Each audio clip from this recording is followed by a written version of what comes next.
transition for you, right? I mean, back-to-back loss is not fun to deal with. I mean, give me an idea of kind of what the mindset is like, how it feels this week. You know, it is a new position, but that's why I love martial arts, and that's why I continue to do it, because it challenges me. This is my life. Without challenging yourself, without facing your fears, you never know the type of person you can become. And so I'm just continuing on my journey. I'm loving every step of the way. There is no shame to have lost to the girls that I've lost to. You know, one being the champ, and the other being one of the girls who have beaten the champ. I've learned from those fights, and it only makes me stronger. So I'm excited to go into this fight and display the things that I've learned, and also just display myself. Yeah, it's a fantastic attitude. Is it one that you're able to have right after fights, or there's some downtimes for a little while? There always has to be downtimes, you know, and it's like what I tell my daughter. If she does something wrong, she gets frustrated or something like that, and she cries. I mean, obviously, emotion is natural, and it's okay to cry. But when I tell her, I said, "Does this crying solve the problem?" And now she's crying and wiping her tears. She says, "No." So what do you do to solve the problem? You know, that's exactly what you do, is you solve the problem, and then you just get over it, and you learn from it, and you get better from it. So obviously, you know, it hurt. You know, it made me kind of want to go in the corner and cry a bit, and I did, and then I brushed it off like whatever, you know. Life is all about falling and getting back up. When a baby learns to walk, it doesn't complain because it just learns to walk, you know, and you should view life that way. So you, as a lifelong martial artist, this is what I'm curious about. You know, when you're like, okay, I gotta fix this, I gotta solve problems. What is it? I mean, are there new techniques to learn? Are there new strategies? Is it mental? Is it physical? I mean, like somebody that's done it their whole life, I feel like there's not like a lot left to learn. So how do you right the ship, so to speak? It's all of the above, you know, and that's the beauty of martial arts as well. It's like the minute you think you have it all under control, you know, everything will come tumbling down. You are never the same person, and you're never fighting. Every fight is different and unique in its own way, because you're fighting a different opponent. You are a different fighter yourself. You're in a different arena, and so you have to be able to learn, adapt, evolve, and that's just the beauty of martial arts. Last thing for me, what do you see in Courtney? She's somebody that you know, doesn't have the greatest record on paper, but has fought all the best in the division. So what do you think about her as an opponent? You know, Courtney is a gamed opponent, and when you, like you said, when you look at her record, it doesn't show, but she's a fighter. She's not going to back down from taking any opponent. If you look at her record and the girls that she's fought, they're tough girls.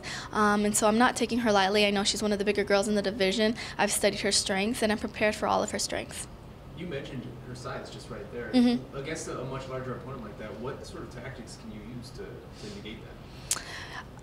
I guess you'll see on Saturday.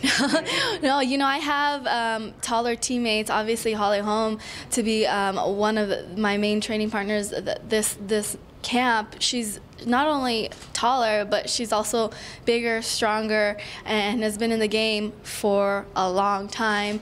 Has great footwork, and so if I can get in the cage with Holly and learn how to control my emotions, then I have the confidence to step into the cage with Courtney this Saturday.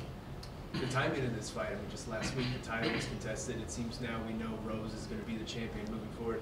Does this division feel different with Rose at the helm? She's a very different type of champion than you are. You know, since I got signed to the UFC, I've been keeping an eye on all the girls in the strawweight division. I think that all the girls in the top 10 rankings are very hungry to climb to the top of the ladder. I feel like the rematch between Rose and Joanna is only going to make all the girls more hungry, because it humanized Joanna a bit, and I feel like Joanna has fought a lot of the girls already that are in the top tier of the division, and so it opens up a lot of new matches with Rose being the champ. What do you mean when you say it humanized her?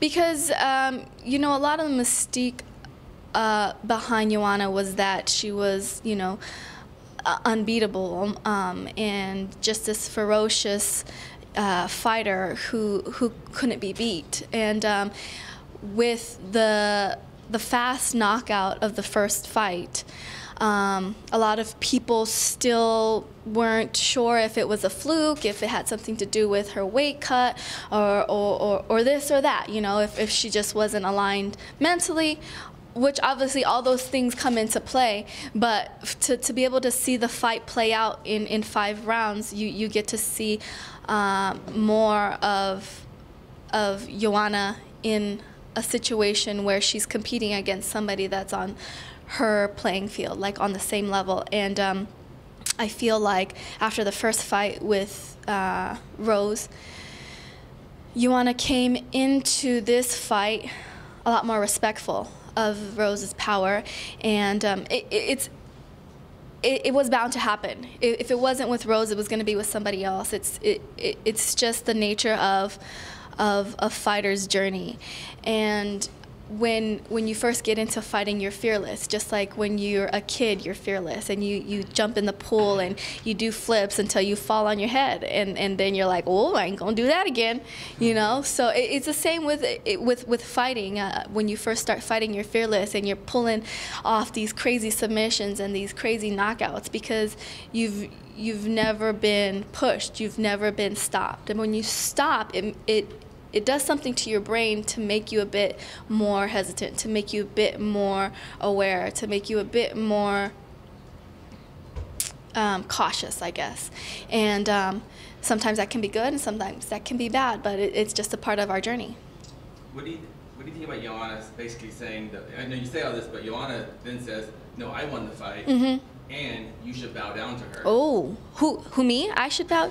Yes, the other women in the division need to bow down. Oh. You personally. She said all I was like, oh, she said about me. Well, you in the group. No, I think that's just a part of Joanna's personality, and it's a part of her persona, and one of the ways that she deals with adversity. You know, like she is, you know, tough mentally, and she continues to stay tough mentally as she deals with her failures, and that's how she deals with her failures.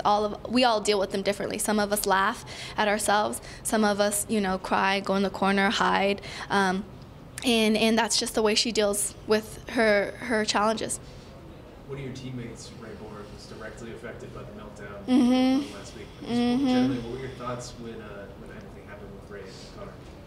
I was extremely bummed for Ray. I thought that he was fired up to fight. You know, that fight had already got pushed back, and he just had his baby. His baby was, you know, in the ICU, and I'm sure he wanted nothing more than to bring home a W and a bonus for his family, his brand new family, and for all of that to happen to me is really disheartening. I feel like Connor has had the opportunity to build himself, to build his brand, to build his fight career, and has been really successful at it. And for him to do the things that he did was very selfish. In my opinion, I think that we are in the sport that if you have a personal beef, you can deal with it and get paid for it, instead of trying to go behind the scenes and wreak havoc amongst people that have nothing to do with your drama, and affect not only the fighters, the coaches, the fighters' families, the employees of the UFC, the employees of the arena, and the list goes on, right? We just got into New York, and I'm sure the commission is shaking their heads right now, thinking, why did we let these fighters come in? And what concerns me is that if nothing happens to him so that he does change his ways, that a lot of the fighters will assume that that's what they have to do in order to gain popularity, in order to gain fame, in order to gain financial stability. And I'm sure a lot of the fighters will have no problem, you know, reverting to those ways.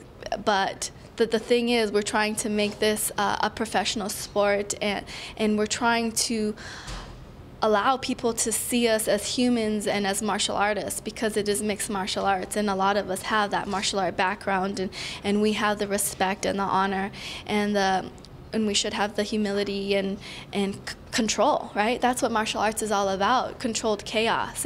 And I've always looked up to Conor and his ability to control his emotions inside the cage, which is what makes me sad about the whole situation, because I would think that Conor would have the emotional control to figure out a way to use a situation to his benefit in a different way.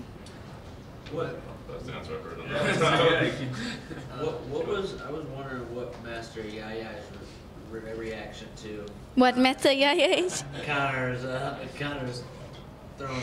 Master Yaya said, let all the fighter come out the bus, okay? Let all the fighter come out the bus, then see what he gonna do, okay? He's still gonna throw something at them? I don't think so. That's what Master Yaya said.